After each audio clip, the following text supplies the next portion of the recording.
In late March 2023, in a quiet cul-de-sac outside Tacoma, I started noticing Tuesday nights had a different sound. My daughter-in-law, Sienna, said yoga with the same casual tone every week, and my son, Daniel, worked late at the machine shop. I watched my grandson warmed bottles, folded small socks on our oak table. Nothing dramatic happened. A set of little things did. A receipt for rosin tucked into a grocery bag. A gym tote that felt heavy with shoes that weren't for running. Cash, always cash, counted at the sink before she left. I'm 56. I don't raise my voice anymore. I count, I listen, I keep paper. Quiet is useful when a family is drifting toward a ledge. It was a text, simple and polite. Could you do Tuesday again? 6:30 to 9:00. I was at our kitchen counter, wiping a water ring from the laminate when it came through. The time was earlier than usual, still light out, neighbors still walking dogs. I typed yes and set up the play mat, the one with the faded whales. Sienna arrived at 6:12 p.m., hair already tied back, sweater zipped. She moved carefully, like she was saving her voice for later. Her yoga mat, if that's what it was, stayed in the car. She kissed the baby, touched the fridge magnet with our dentist appointment, and said, "I'll be quiet." I nodded. The taillights washed the blinds and then she was gone. What shifted wasn't the request. It was the routine around it. The next morning, I found a small smear of glitter on the high chair tray that wasn't ours. It clung to the plastic like a stubborn idea, sparkling in the stubborn Pacific Northwest light. I wiped it away and kept the wipe. Small objects tell you the truth long before people do. That's when I opened a folder on my desktop and named it Calendar. Nothing that shouts. Just changes in the weather of a house. Muscle aches described like bruises in odd places. We did inversions, she said, pointing at the back of her knees. A new kind of perfume, bright and metallic, nothing like the lavender she used to wear to church. I washed a towel and found chalk dust that didn't come out in one cycle. At the bottom of the hall closet, under the emergency candles, I saw a clear jar labeled tips, then saw it again the next week, heavier. Sienna's schedule moved. Tuesday became Tuesdays and sometimes Thursdays. Her shoes changed, wide base heels, reinforced arches. Not stilettos, not sensible, either, something you could grip a floor with. On the family calendar stuck to the fridge, yoga, private appeared in neat block letters, always in caps. Private. I started writing down exact times, departures, returns, the minute the garage door hummed. There is a calm to exactness. It steadies your hands when your heart wants to run ahead. I asked simple questions, never more than one at a time. Good class. New studio? How's the instructor? Answers were 5 words or fewer. Great downtown south, we rotate leads. It was the we that stayed with me. Most yoga stories are about breath and mats and quiet rooms. Hers were about rotation and leads. I wrote those words down, then I wrote the time. The discovery wasn't cinematic, it was a parking stub. The kind that folds once and sits under a wiper blade. I found it in the stroller basket when I lifted out the diaper bag. 4th and Alder Garage, Level 3, 7:11 p.m. The date matched a Tuesday. The studio she'd mentioned was on the other side of town. I didn't confront her. I drove there the next week, early, with a thermos of black coffee and my husband's old binoculars in the glove box, the ones he used for baseball games. 6:30 p.m., 4th and Alder. The garage smelled like tires and rain. I parked one level lower and waited. At 6:48, Sienna's silver Kia pulled in. No mat. A tote, long and structured, like it held something that didn't fold. She walked 2 blocks past the Pilates place and into a warehouse with a neutral sign, Southview Conditioning, Private Rentals Evening. The door needed a code. I wrote down the time and the exact lettering of the sign. At 7:05, the music started. Not loud, but rhythmic. The windows, high and narrow, showed a slice of mirrors, a strip of laminate flooring, and a line of vertical stainless steel poles anchored to ceiling plates.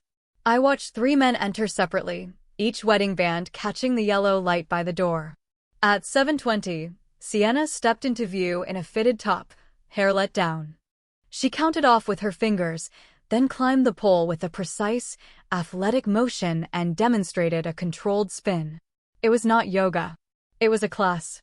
She taught them how to grip, how to lock legs, how to hold a gaze on themselves in the mirror. Core engaged, I read from her lips. I didn't take pictures that night. I watched, then I left. Proof first, record later. By the end of the week, I had stills, dates, and timestamps from my dashboard cam angled up through the windshield, and a screen recording of the building's listing. No after-hours classes, no cash sales on premises, and tenants must carry liability insurance. Quiet violates quietly, too. I made a spreadsheet. Date, time, entry, exit. Car plates I saw more than once. I added the language from the municipal licensing page, the building rules, and the insurance requirement. I called the public licensing office in a neutral tone. I'm trying to understand what private rentals covers, I said. The clerk read me the section. If people pay at the door, it's not private. If it's instruction, it needs a permit. If it's evening, the building's policy governs. I asked for the PDF and saved it. Quiet accumulates in tidy folders. I asked Daniel what yoga cost. He shrugged. She says $50 a month, he said. His hours had been cut. We were helping with childcare and the electric bill. On Thursdays, Sienna began asking for my car. Better on gas, I set the odometer before I handed over the keys. When she returned, I noted the miles. The pattern tightened, Tuesdays and Thursdays, 6:30 to 9:15. The cash jar swelled, then shrank, then swelled. She started wearing a plain gold chain that wasn't the one Daniel had bought. The chain had a small rosin bag on it, soft and white, knotted with black thread. It left dust on her collarbone. I wasn't after humiliation. I was after truth and protection. I made copies of everything and put the originals in an envelope at my sister's house. I spoke to an attorney about financial exposure, ours, not theirs. Your name is on the car, she said. If she's running a class without coverage and someone gets hurt, the plaintiff will find the registered owners. I took my name off the insurance and off the title in the state database that week. Quietly, please, I told the clerk. It's just housekeeping. By early June, I had what I needed: dates, policy pages, photos of the door sign, and a typed list of husbands who entered at consistent intervals. I never wrote down their names. I wrote down their rings. The reversal was paper, not shouting. On a Monday, I sent 3 envelopes by certified mail. The first went to the building's property manager with a neutral cover letter. Evening instruction appears to be taking place without a listed permit. Please see attached dates and sign photo. The second went to their insurance carrier with a similar note and the relevant clauses highlighted. After-hours group instruction. Potential risk exposure. The third went to Sienna, addressed to our house, where she still collected mail.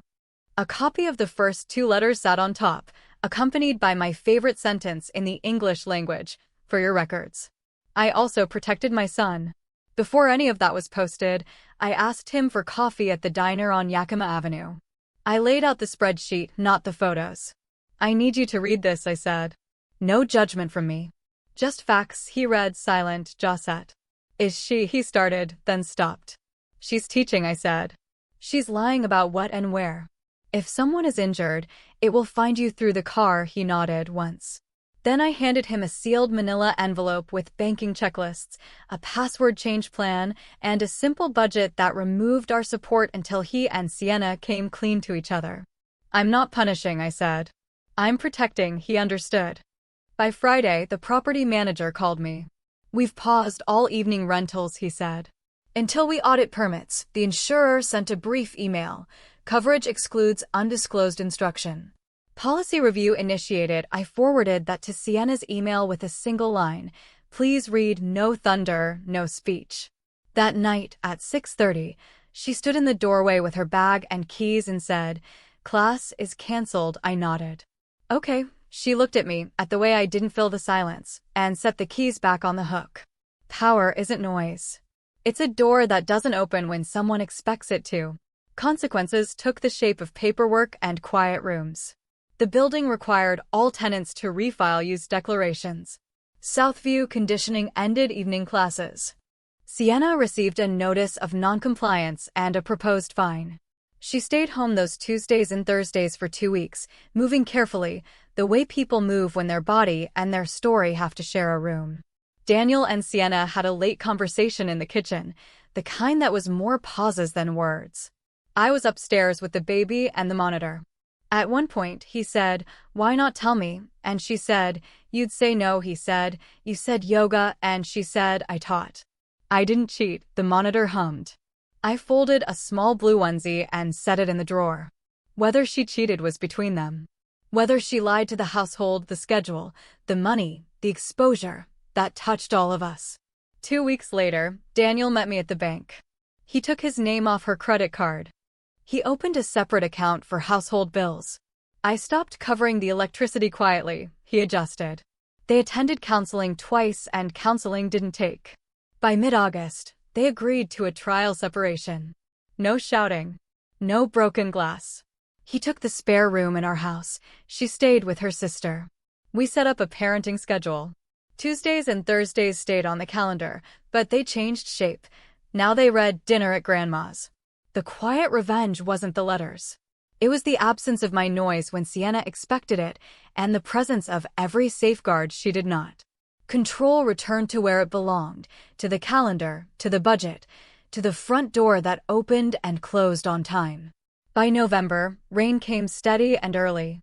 I pushed my grandson's stroller along the path behind Stewart Middle School where the maple leaves lay into a soft red carpet. The air smelled like wet cedar.